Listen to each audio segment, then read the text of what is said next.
Paldies! Paldies visiem, kas ieradušies, izrādījuši interesi. Neskatoties ne uz kādiem apstākļiem, jau vai nu ir startējušas, vai startēs tūlīt 4 Basketbola savienības organizētas sacensības 4 līgās. Atšķirībā vēl no iepriekšējiem gadiem mēs esam uzsākuši tādu pietiekami ciešu sadarbību ar dubultu amatieru līgu. Tātad, viss mums virzās. Jā, tad problēmas, protams, arī ir mūsu. Mēs risinām sarunu ceļā un risinām pietiekami veiksmīgi. Jā, varbūt veiksmīgāk kā citi pārunu procesi. Jā, ar visiem saviem partneriem. Tātad 21. sezonu Latvijas basketbola līgā. Saglabājam jau ieviesušās tradīcijas. Zvaigžņu spēle 20. gadu notiks.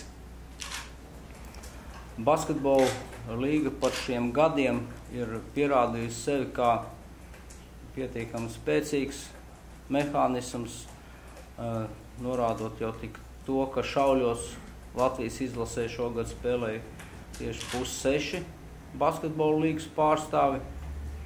Tātad nav pamata uzskatīt, ka līga ir kaut kāda pusdzīva vai nav spējīga gatavot augstas klases spēlētājs. Protams, pēdējie gadi nav bijuši pietiekami veiksmīgi finansiālā ziņā visiem kopumā, visai sabiedrībai, arī basketbola klubiem, taču klubu dalībnieku skaits līgā ir saglabās, pat palielināt, tā ir Basketbola savienības iniciatīva. Par tiem sportiskā aktivitātēm tuvāk runās Šnepakungs. Tātad mēs turpinām iesākto sadarbību ar Alus Darītavu Baltika brendu. Mēs ļoti ceram, ka šī sadarbība izvērtīsies pietiekami ilgstoši, kas dos tādu appusēji izdevīgu rezultātu.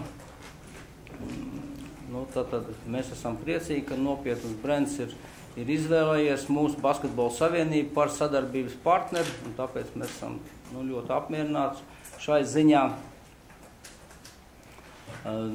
Turpināsies arī akcija faniem.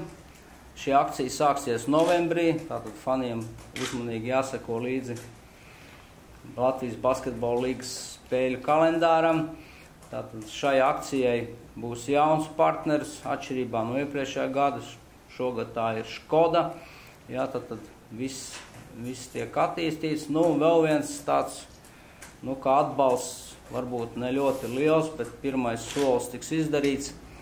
Basketbola savienības valde nolēmusi, ka daļu no sponsoru iegūtajiem līdzekļiem tiks novirzīti basketbola līgas klubiem.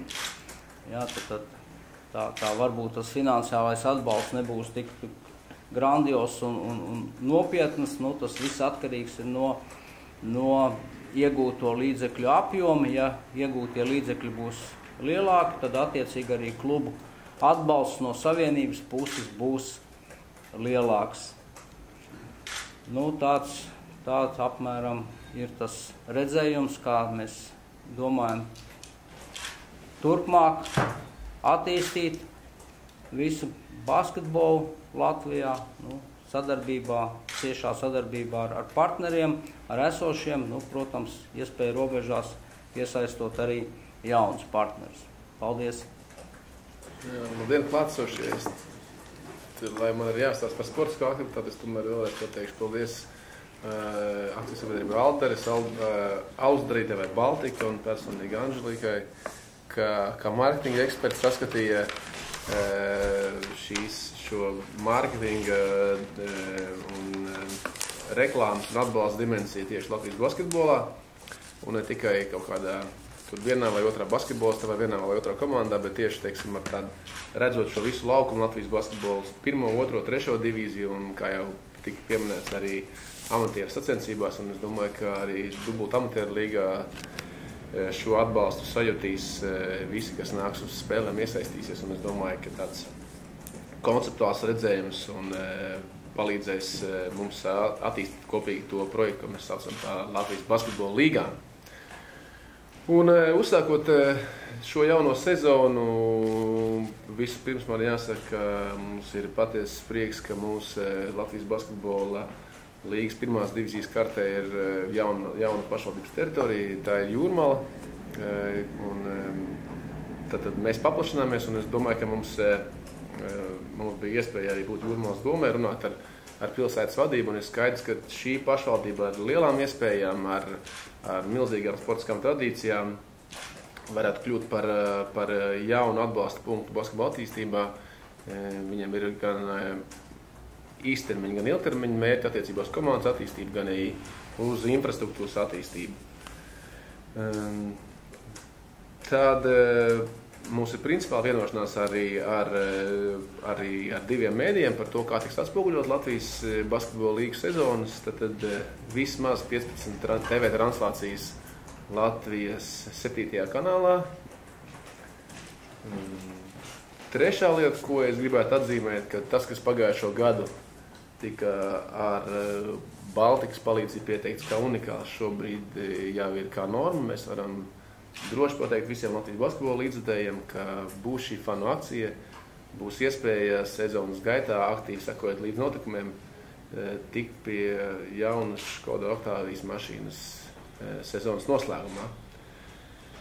Un es domāju, ka tas, kā tas izdevās pagājušajā gadā, tas deva gan papildus vērtību līdzjutējiem, gan mudināja basketbola līdzjutējus pirkt biļetes uz basketbola spēlēm, nākt, sekot klātienē. Un man ir prieks, ka mums kopā ar Baltiku un kopā ar Latvijas basketbola savienības valdi ir izdevies vienoties, ka daļa no līdzekļiem arī aizies kā finansiālā palīdzība klubiem, par ko jau teica prezidents. Tad es vēl gribu atgādināt to, ka mums ir interesants jaunums, mums ir 18 izlase. Startēs Latvijas basketbola līgas pirmajā divīzijā. Tas ir neliels eksperiments, un treneru komisijā bija daudz dažādas diskusijas par to, bet beigās viennozīmīgi tika panākta izpratne par to, ka spēlētāju individuālajiem un kolektīvajiem progresam par labu nāks starts Latvijas basketbola līgas augstākajā divīzijā, un arī domājot kontekstā par to, ka Latvija kopā ar Lietuvu pretendē uz Eiropas U18 čempionātu organizēšanu nākošajā gadā. Tā kā es domāju, ka arī šim vajadzētu būt papildus tādai interesantai dimensijai Latvijas basketbola līgas nākošajā gadā. Pagājušā gadā uzsāktā Latvijas basketbola līgas paplašināšanās ar 2 studentu komandām sevi ir attaisnojis. Daudz jauniem basketbolistiem bija iespēja spēlēt augstākajā līmenī. Un varbūt ne tiešā sakarībā, tomēr patīkams ir fakts, ka jau pieminētais fakts, ka šauļos veiksmīgi startējusi Latvijas izlasē 50% apjomā sastāvēja no Latvijas basketbola līgas spēlētājiem. No manis viss, paldies! Paldies! Jūs varat uzdot droši savus jautājumus. Viens jautājums, ko nozīmē veiksmīgi startēt viens zāles? Veiksmīgi startēt, droši vien, ka tam maza saistība varbūt Latvijas basketbola līgas sezonas atklāšanu, tomēr, ņemot vērā to, ka Latvijas izlase bija pat jaunākā Eiropas čempionāta komanda, ņemot vērā to, ka viņa bija ar vairāk nekā 2 gadu atrāvienu jaunāka par otro jaunāko komandu, ņemot vērā to, kādu sniegumu parādīja komanda, un ir liela starpība par to, vai zaudē un kādā veidā zaudē, un katrā ziņā šie bija zaudējumi, kas dara godu Latvijas izlasē, un to novērtē arī līdzjutēji pēc pēdējās spēles 15 minūtes pavadot ar aplausiem Latvijas komandu. Tā kā es domāju, ka ir svarīgi jebkurā lietā saskatīt ilgtspēju un vērot Latvijas izlases startu Eiropas čempionātā. Es redzēju, ka šai komandai ir iespējas sasniegt panākumus nākotnē. Un ja viņiem paliks 30 gadi, ja kaut būs stācijā nākal ņems kā perspektīva Latvijas izlase? Un atkal būs 5 zāļi, un atkal teiks, ka kas mēs gatavojamies nākamajai ciklā. Nebūs tāds apgrūtais loks visu laiku, piemēram, Jānim būs 30 gadi, būs vecais. Meklēs atkal 28 gadīgi. Nu, spēlētāju rotācija tas jau ir tā kā sporta būtība, ne tikai basketbolā. Tā kā nedaudz atrunāšanās, mēs veidojam jaunu izlasu, pēc 2 gadiem sagaidīsim rezultātus. Nu, droši vien, ka pēc 2 gadiem skatīsimies, kā nostāties un analizēsim, bet nu, mēs varam salīdzināt savu izlasi ar Portugāles izlasi, kas bija vecākā izlase un arī atbrauc mājās 0-5. Nu, droši vien sajūtas Portugālē būs savādāks nekā Latvijā, no tā. Vai Horvātijā, piemēram, kas arī bija gribētīgi. Kā skatīsimies, kas būs, kur mēs būsim pēc 2 gadiem. Bet nu, jā, es domāju, ka kopumā tur viss bija pareizi. Nu, es saku, man prieks, ka 6 Latvijas basketbola līgas spēlē, tur spēlēja, kas ikdienā savu pieredzi guva, krāja Latvijas basketbola līgā. Un ar to es domāju, ka arī šādā kontekstā mums ir iespēja sekot Latvijas basketbola līgas sezonā šo sezonu, ņemot vērā to, kā viņi veidosies Latvijas izlases spēlētājiem. Jā, noslēpums, cik procentuāli tā palīdzība būs klubiem no sponsoru līdzekļiem? 30%. Kas sadalīsies pa 9 klubiem? Jā.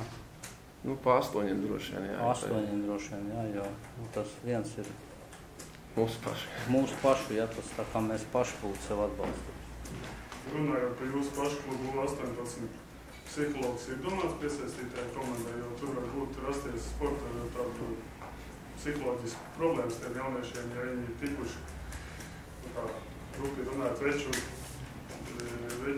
sabiedrībā, vai viņi nebūs psiholoģiski salauzt, zaudēt visus mačus. Cerams, ka viņi nezaudēs visus spēlē. Tad tomēr, jā, ka ir variants, ka nezaudēs visus.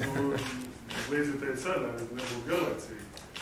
Nu, man piesaistīt kādu psiholoģisku sportu. U18 izlase tikai uzsāks darbību, ja treneris tikai valdes sēde bija 2 dienas atpakaļ, kur nozīmēts galvenais treneris. Un attiecīgi viņa priekšlikumi par to, kā formēt viņa komandu, apkalpojuši statiks vēl izskatīt, protams. Un, bija piesaistīts psihologs arī Latvijas izlases gatavībai uz Eiropas čempionātu, kas pēc spēlētāja atzinuma deva pozitīvu. Es domāju, ka arī jauniešiem tiks piesaistīti speciālisti nepieciešamie, jā, tad, lai viņi sekmīgi varētu gatavoties, jo nav jau pašmērķis mums startēt tai LBL, bet tas ir mērķis sagatavoties maksimāli labi, lai tā izlase varētu nostartēt starptautiskā arēnā. Papildinot, šobrīd U18 izlasē pirmā spēle plānot, ja nemaldos 30. oktobrī, un līdz tam laikam droši vien, ka mēs vēl ar mēdīju pārstāvjiem atsevišķi sarunas rīkosim tieši par šo projektu un visām iecerēm. Bet psihologa dalība galīgi nav izslēgta un būtu pat vēlama. Jautājums, vai ar klubiem ir kaut kāda sadarbība ieteikumu mārketinga jomā, kā piesaistīt līdzjutējus, un varbūt kāds klubs jau ir nācis ar saviem projektiem, kā līdzjutēji piesaistīt?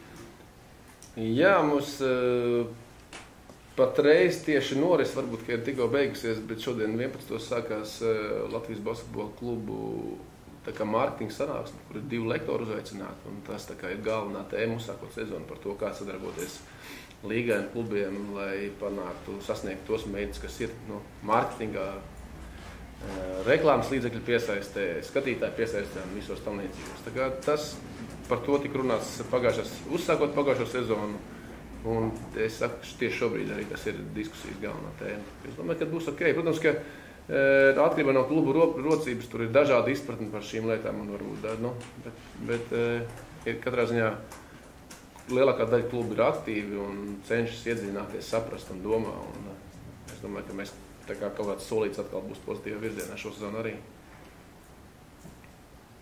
Un es domāju, ka arī tieši sadarbībā ar Baltiku šī iespēja izlozēt šo mašīnu, es domāju, ka tiks arī novērtēt no klubiem, jo pagājušajā gadā tas termiņš bija īsāk. Šobrīd mēs plānojam sākt ātrāk novembrī līdz maijam. Es domāju, ka tas efekts būs daudz lielāks un arī tie līdzjutēji, kas tiks iesaistīti un kas varēs piedalīties, būs daudz vairāk. Jautājums, kā izpaužas sadarbība ar dubultamatieru līgu? Mēs esam palīdzējuši apģērbties dubultamatieru līgas tiesnešiem, mēs esam piešķīruši balvas labākajām komandām, un mēs piešķiram sadarbībā ar Baltiku arī balvas ik mēneša vērtīgiem spēlētājiem. Nu, un arī informatīvi tie, kas sako, ir pamanījuši mūsu mājaslapā, tad dubultamatieru līgas, šis viss pateicoties Baltikai tieši, dubultamatieru līga, ap tās 60 komandas startē ar Baltikas vārdu. Un arī tā sadarbība ir pamanāma arī tiešā veidā mūsu mājaslapā. Droši vien ir, varbūt redzēt, jau ir lodziņš, kur ir informācija par aktuālāko amatieru basketbolā. Tā kā, Dubultamatieru līga, ko dod, tā kā to apmeklējumu vairāk lielāk. Kas ir interesants ir balvas, bet kāds jums no tā valdes, ka dubultamatieru? Mēs vienkārši parādām, ka katrs basketbolists ir mūsu ģimenes loceklis. Vai viņš tur spēlē labāk, sliktāk. Lūdzu, vēl jautājumu? Vai doma paskatīt leģionāru licences maksas vērā ekonomisko situāciju? Palielināt, lai varētu vairāk naudas dabūt? Pārskatīt. Varētu ierosināt. Nolikums ir apstiprināts un visas izmaksas attiecībā uz leģionāriem ir palikuši pagājušā gada līmenī. Un Basketbola savienības ir konsekventi iepriekšos gadus samazinājusi šo leģionāru skaitu, paaugstinājusi barjeras, kā viņi var tikt iekšā ar domu, lai vairāk attīstītu vietējos spēlētājus. Tas ir tikai viens no lēmumiem, lai veicinātu vietējos spēlētāju progresu. Un tur šobrīd nekādas iniciatīvas nav, bet tur mēs varētu par to izvērtēt, ja tur var kaut ko papildus nopelnīt. Latvijas kausa klubu. Kā lūdzu? Latvijas kausa klubu šodien. Daudz diskutēts, protams, ka Latvijas kausa nav pašmērķis nosaukuma dēļ, bet ja tas dod kaut kādu vai kvalitīvu uzrāvienu, sabiedrības uzmanības piesaistīšanā, vai arī kaut kādas kvalitīvas sacensības klubiem. Bet, tur kaut kā nav radusies vēl tāda sajūta, ka šis ir tas laiks un ka jābūt, un ka mēs redzam tieši kalendārā vietu, kad to varētu izdarīt. Par licencēšanā jautājums. Dzirdēju baumas, cik patiesi, cik nav, ka vajadzētu arī dubultamatieru līgā maksāt licences 5 lati katram spēlētājiem, tas ir viens, un otrā ir katram jaunam spēlētājiem, kurš nav spēlējis LBL 400 lati. Tas ir patiesi, vai tās ir tikai baumas? Vai dubultamatieru līga nav paņemta tikai tāpēc, lai saņemtu no 60 komandām 5 latus? Es nezinu, mēs nekādas licences dubultamatieru līgas basketbolistiem mēs neizsniedzam nekādas licences dubultamatieras. Mums ir uz līguma pamatā. Dienas kārtībā valdē nav bijis šāds jautājums vispār inicēts no vienas puses par attiecīgi par jaunajiem basketbolistiem. Tas ir nolikumā, jūs to varētu izlasīt. Ja tas, tā ir taisnība, protams, jo es nezinu, tie, kas rūpīgāk sako, atceraties, ka iepriekšējos gadus tur bija strīdis par 15, 16, 17 gadu vecu sportistu pārējām no vienas sporta skolas uz otru, un mēs esam sapratuši, ka naudas jautājumi ir jānodala cik iespējams no jaunas basketbola, un tātad šis no jaunas līgu šī diskusija ir noņemta, un tad, kad pārējāt sportists no jaunas līgas uz Latvijas basketbola līgas jau ir profesionālais līmenis, tad brīdī šī pirmā licence, kas ir 400 lati, ir 2 minimālas mēneša algas, un tas ir nolikumā, un tur visi klubi to ievēros, un tur, protams, tā nav liela, tiek novirzīta sporta skolā. Tā nav liela nauda, bet es domāju, ka sporta skolas noteikti to novērtēs, ka viņiem vienāks kaut kāda naudiņa šādā veidā. Tas ir pats pareizākais. Jo tas nav basketbola savienības bizness, tas tā kā jūs nedomājat, ka mēs izdomājuši papildināt savus līdzekļus. Vai šis laukuma punkts attiecās arī uz 18 tīkls? 400 lati licences spēlēt LBL. Tur labs jautājums, vai es varēšu reiz atbildēt? Nezinu. Jāpadomā. Atbildēšu personīgi. Jā, jautājums ir, jo viņi jau pārstāvēs vēl atsevišķās sacensībās arī savas dzimtās sporta skolas. Tā kā tur tas jautājums tiešām viņš ir tā kā vēl lemjams.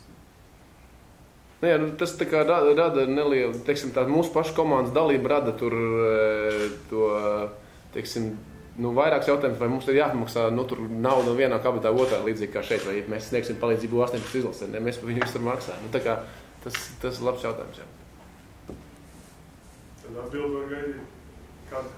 Nu, rīt mūsu mājaslapā. Lūdzu, vēl jautājumi? Skatītājiem alus būs pieejams? Kā balva? Kā balva alus nebūs pieejams, jo vispirms tas nav mērķis, kāpēc mēs vispār atbalstām basketbolu Latvijā. Otrs, vispirms mēs noteikti kā kompānija uzskatām, ka viss ir jālieto ar mēru, plus noteikti negribam šo veicināt, tā kā tā ir katra cilvēka personīga atbildība. Var jau lietot ar mēru skatītājs.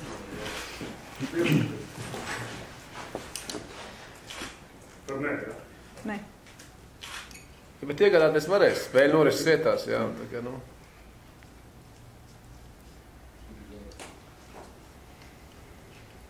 Lūdzu, vēl jautājumi? Ja vairāk nav jautājumu, tad paldies visiem, kas ieradās. Bet tā nemaz nevar dāvināt man.